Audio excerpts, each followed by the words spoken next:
Sveiki! Ilgai kūrėte savo namų interjero viziją ir priartėjote prie etapo, kuomet metas rinktis grindis, tačiau grindų pasirinkimų variantų labai daug. Tuomet iškyla klausimas, kur dizaineris?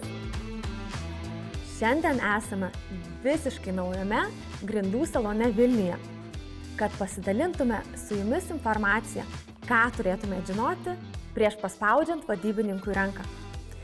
Ir šiandien kalbinsiu gilės grindų ekspertą Kariną.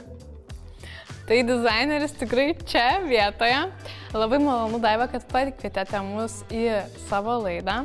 Ir labai gerą klausimą pirmą uždavėte, kokias grindis reikia rinktis.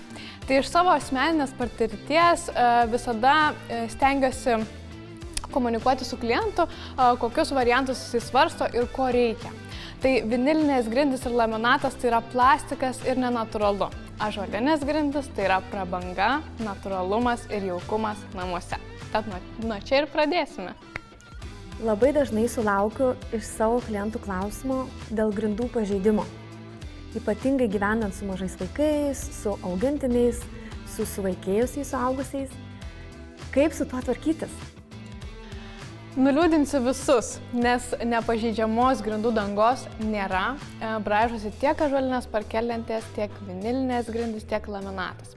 Galbūt ąžuolinės parketlentės yra šiek tiek minkštesnės, kadangi jos yra natūralios. Aš visada klientams rekomenduoju susidėti apsaugas ant tokių kaip kėdžių, tikrai galima, galbūt kažkur kilimus galima susidėti, bet kiekvienas įbrėžimas iš praktikos galiu pasakyti, ąžuolinėse parketlentėse atneša labai daug prisiminimų, tad nereikėtų bijoti pasibraižymų. O jeigu visgi pažeidėm parketą, ką tuomet daryti? Keisti, lupti? Kaip išeiti iš situacijos?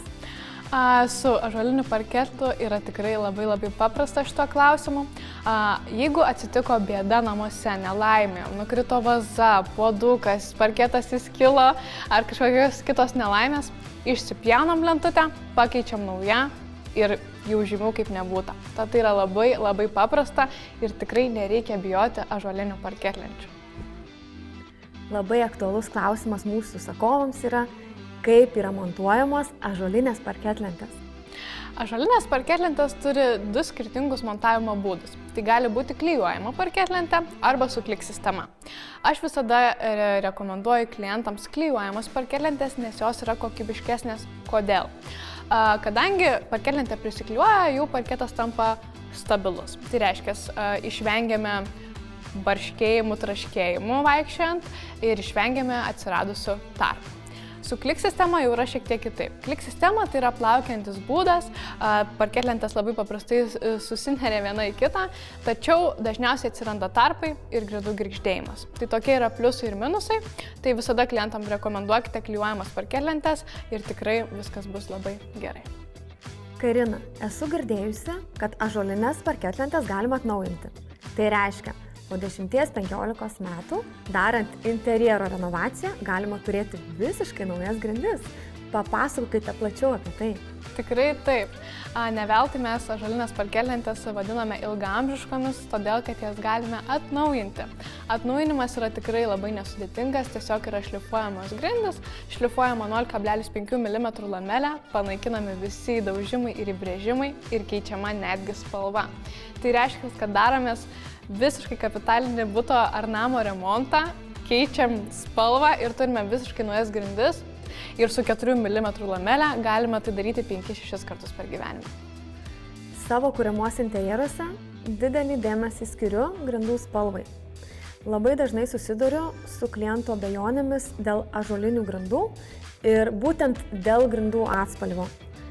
Papasakok, kokia situacija šiandien dienai. Aš taip pat susiduriu su šia problema. Dažnai klientai ateina pas mumis į saloną ir sako, kad ar turite daugiau atspalvių negu ryža ir geltona. Tai tikrai galiu drąsiai šiai dienai pasakyti, kad esame ąžuolinių parketlenčių gamintojai, kurie turi daugiausiai atspalvių savo salone. Tai turime daugiau negu 100 spalvų. Ir kiekvieną mėnesį dar pasipildome vis po 1 ar 2 spalvas. Na, nežinau. Čia tiek daug gražaus papasakot apie ąžuolines parketlentes. Tikriausiai kainuoja milijonus.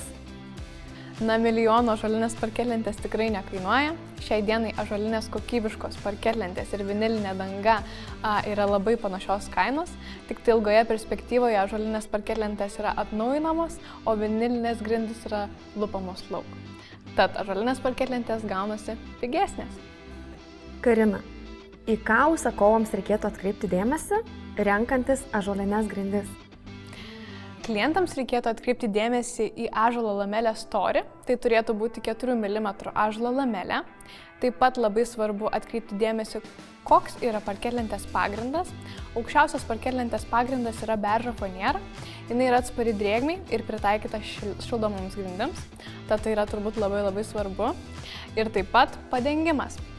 Alyva arba lakas, labai gerai įsigilinti į alyvos arba lako savybės, į jos trūkumus ir pliusus. Tai yra svarbiausi aspektai. Išduokit paslaptį. Tai kokios grindys pas jūs namuose išklotos? Tai žinoma, kad mūsų gamybos ąžuolinės parketlentės.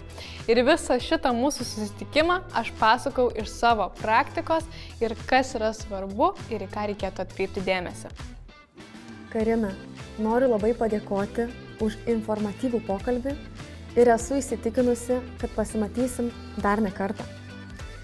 O jums, mielieji, noriu pabrėžti, kad grindis rinktumėtės, kaip ir visą kitą gyvenimą, klausydami savo širdies. Adios! Sveiki! Ilgai kūrėte savo interjero namų viziją? Šitas iškart į fails.